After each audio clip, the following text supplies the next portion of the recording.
Be ready. 15 seconds.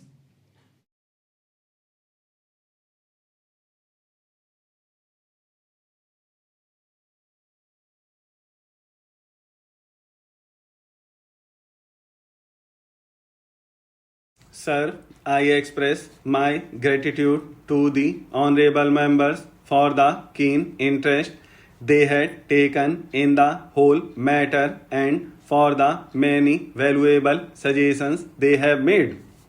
Unfortunately, in the limited time at my disposal, I will not be able to refer to every point which has been raised by the honorable members, but I can assure the House through you that all the suggestions which have been made will be given full consideration by the government. I would like to take up some common points which have been stressed by a very large number of my honorable friends here.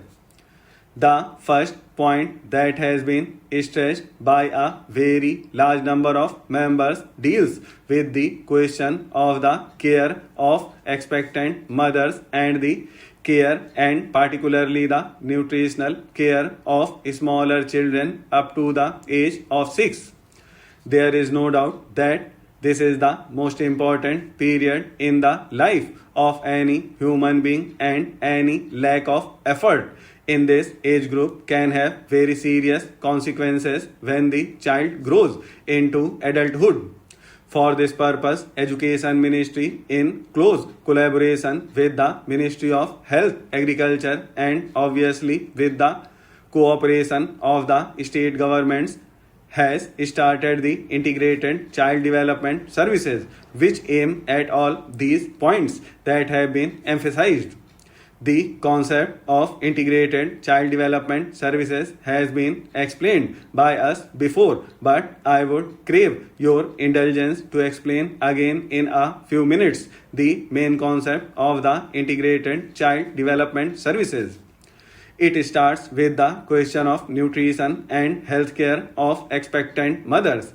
Then there is a full-fledged program of immunization which certainly includes the triple vaccines. Along with this, there is the question of regular health checkup, referral services, nutrition supplementing measures, and the diet and preschool and formal and informal education. We consider it absolutely essential that children of the age group 3 to 6, and particularly those belong to the weaker sections of the community, should be provided with such care so that they can develop proper attitudes and motivations, and also their character formation is influenced in a healthy directions. For this purpose, we propose to set up centers as far as possible in close proximity of a primary school to involve adult children, especially girls, to participate in the looking after of the younger babies as a part of their work experience. It would provide them with adequate training to learn about how to look after children and younger babies. It would also provide assistance to the center's workers and a full-fledged training program the workers have to undertake. Because this was a new scheme and because it involved the cooperation of a very large number of agencies, it was felt that let the systems be worked out in a small number of blocks, and we have chosen 35 blocks. 20 of these are rural blocks, 10 are in tribal areas, and 5 in urban slums. This program is being tried out, and government would like to expand this scheme to a very large number of other blocks so that we are able to cover, hopefully by the ninth plan period, every block in the country. This is an important scheme whereby the problems of the rural children and the children belonging to the weaker sections of the community would be looked after from the point of view of health, from the point of view of immunization, and from the point of view of what may be called preschool education or attitude formation, and so on.